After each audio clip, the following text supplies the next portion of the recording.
Do you hate pan-seared fish because it sticks or falls apart on you? That's because you don't know the secret of the potato armor.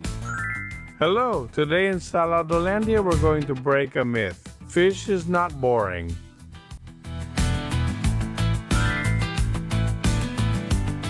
Because today I'm going to show you how to prepare some fillets, in my case, sea bream with a potato crust. So crispy that instead of feeling like you're in your kitchen, you'll feel like you're in a luxury restaurant. And the best part is, it only takes 10 minutes and we hardly make any mess. First secret, the potato is our scale. It has to be thin, like cigarette paper. If it's thick, the fish will be overcooked before the potato gets crispy. For that, you see, a peeler works great. And if not, you can use a mandolin. The key is to get small, very flat strips of potato. It needs to be really thin. In fact, if you look closely, you can see my fingers through it.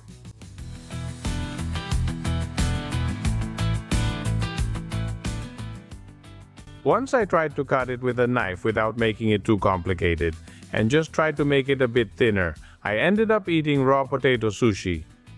Don't make my mistake. Super thin.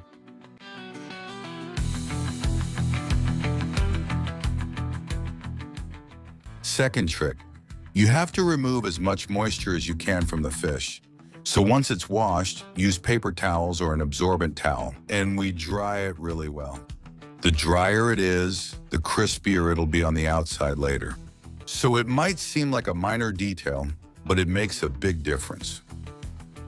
Fillet after fillet, we dry them and that's it.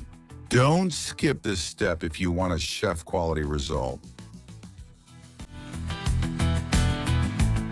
Notice that we dry both the fish meat and the skin. Don't forget that detail. I'm going to do this on one of those travel TV shows. And at one of those fancy beach bars, I saw them prepare it. And I thought to myself, this is easy. It only has potatoes and gilt-head bream. They were charging 40 euros for it there. So we're going to make it at home and learn how to prepare it. Make it to our personal taste. And we save a lot. Hey, if you like me saving you money with these chef-style recipes, subscribe, it's free. You see, here in Saladolandia, we take care of your stomach and also your wallet. Thank you. The setup will be really simple. But first, let's season it. For that, add salt, yes, all over. And besides salting it, pepper, what they call seasoning it with salt and pepper, which is to put ground pepper directly on each little fillet. If it's black, even better for the fish. Lots of black pepper. Come on, we've got it now. Now we're going to take a little plate, put it here nearby, and start laying on the potato scales, making that potato scale armor. And how do you do it? Well, it's very easy. We've already done almost all the work. Now you just have to place strip after strip, overlapping one on top of the other. You place one, the next one starting from the middle of the previous one, and so on until you have the whole fillet covered. Easy, and without complications, you just have to go piece by piece.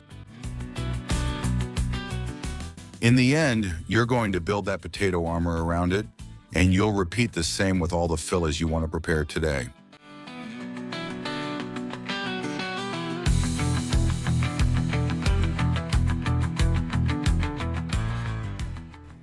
Pour some oil into a pan over medium-high heat and wait for it to heat up a little. Once you have it, place the fillets on the pan, but with the potato side facing down. That's the only little trick you have left to do.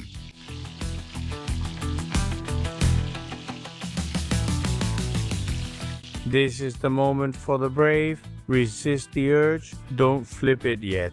If you try to flip it too soon, the potato will stick and it's a total disaster. Let the potato speak to you, show you it's ready, and when you see the golden edges, it's telling you, go on, I come away easily now, you can flip me.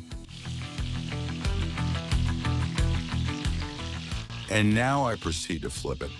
One important detail is that on the potato side it took a few minutes, but on the skin side it's going to take less than half that time. Press down a little because the skin always wants to shrink a bit when it feels the heat. But just hold it for a second and that's it. Now you just have to wait. When you notice that the fillet is golden on the bottom too, you cut it. Take it and put it on the plate and it's ready. You can repeat the process as many times as you have fillets prepared, but always. Where does the potato go? On the bottom, touching the pan first. Let me remind you that you have to wait until you see the edges turn golden, and then, only then, you flip it over. Over here, a little less time and pressing down a bit, and that's it. You have the perfect fillet.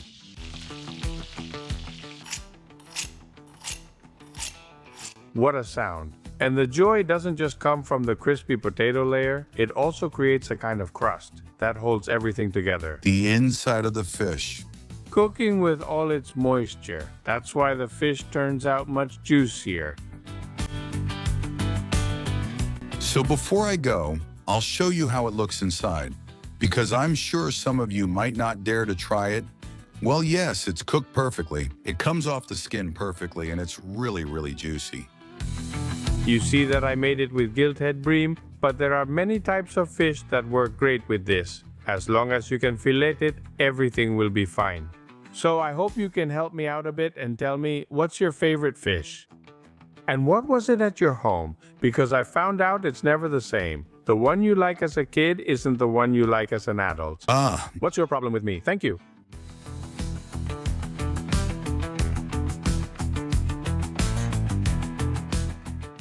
Eat a lot, wipe your plate clean, enjoy life, and I'll see you in the next video.